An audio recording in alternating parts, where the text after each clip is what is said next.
Assalamualaikum warahmatullahi wabarakatuh. Salam Om Swastiastu. Salam sejahtera buat kita semua.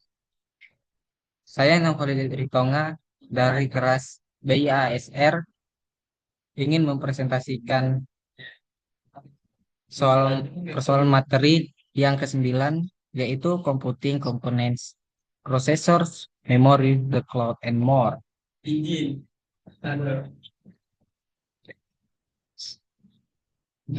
Di sini ada beberapa yaitu desktop, lower case, laptop case, smartphone, tablet, tablet case.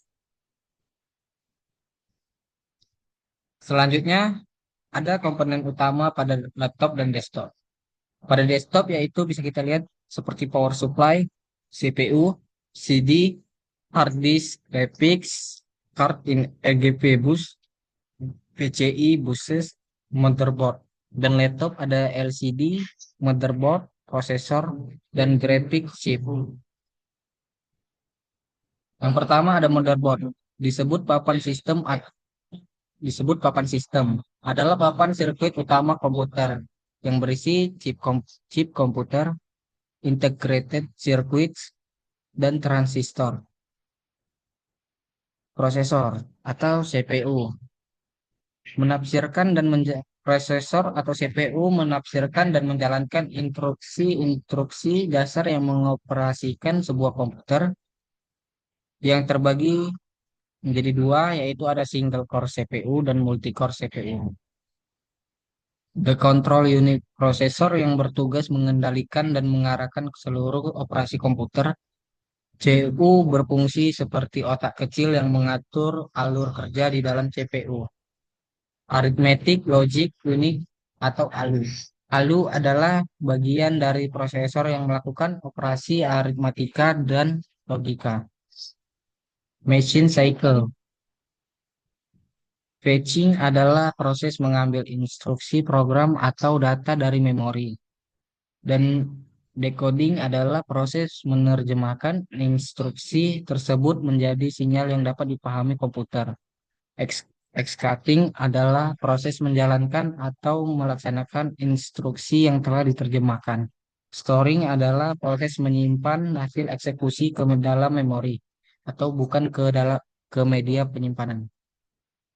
Prosesor terbagi menjadi 4 yaitu register, sistem clock, dan clock speed atau GHZ, jenis prosesor PC dan mobile atau Intel dan AMD, teknologi pendinginan, heat sink, liquid cooling, cloud computing, layanan komputasi atau server storage, database, aplikasi jaringan yang dapat diakses melalui internet tanpa harus memiliki perangkat fisik sendiri, seperti ada Dropbox, Google Drive, Slack, Yahoo, dan Adobe Creative Cloud.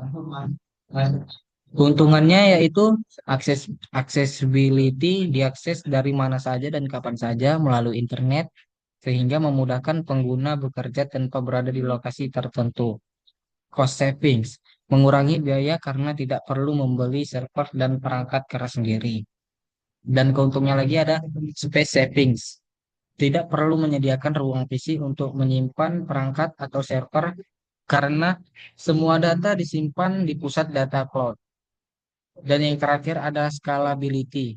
Kapasitas layanan dapat ditambah atau dikurangi dengan mudah sesuai kebutuhan tanpa harus mengganti perangkat atau menambah hardware.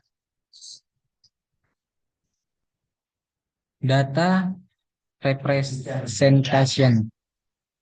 Data dalam komputer direpresentasikan menggunakan sistem bilangan binar, yaitu terdiri dari dua simbol, 0 dan 1. Sistem ini menggunakan bit atau binary digit sebagai satuan terkecil data dan byte sebagai kumpulan 8 bit. Memori.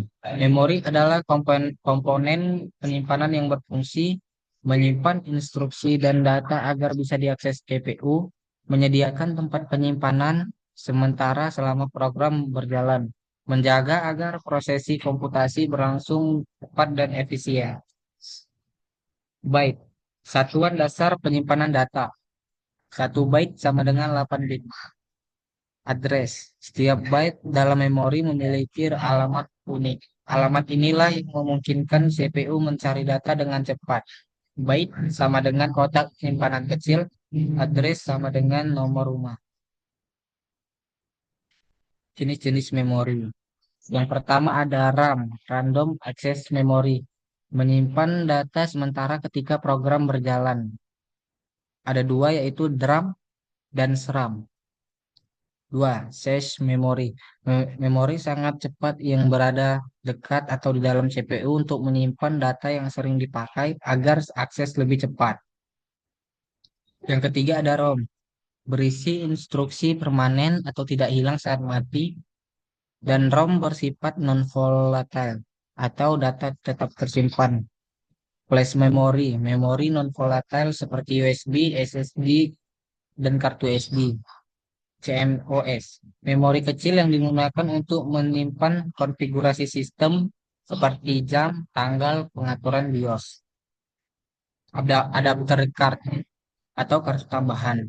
Adapter card atau kartu tambahan adalah perangkat keras yang dipasang pada komputer untuk menambahkan kemampuan atau fungsi baru yang tidak ada pada motherboard stand.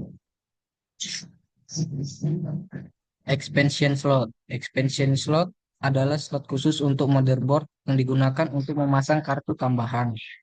USB adapter. Selain dipasang di slot motherboard, adapter juga ada yang menggunakan port USB. Bus.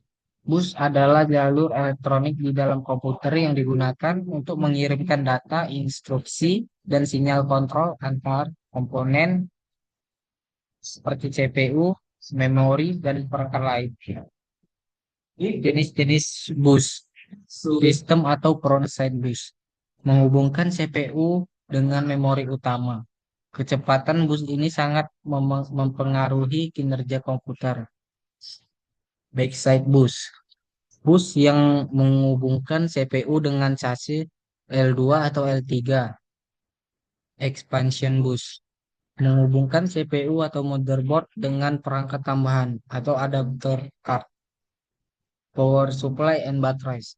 Power supply adalah perangkat yang berfungsi mengubah arus listrik AC dari stop kontak menjadi arus DC, menyediakan tegangan dan daya yang stabil untuk motherboard, CPU, GPU, hard disk, dan komponen lainnya.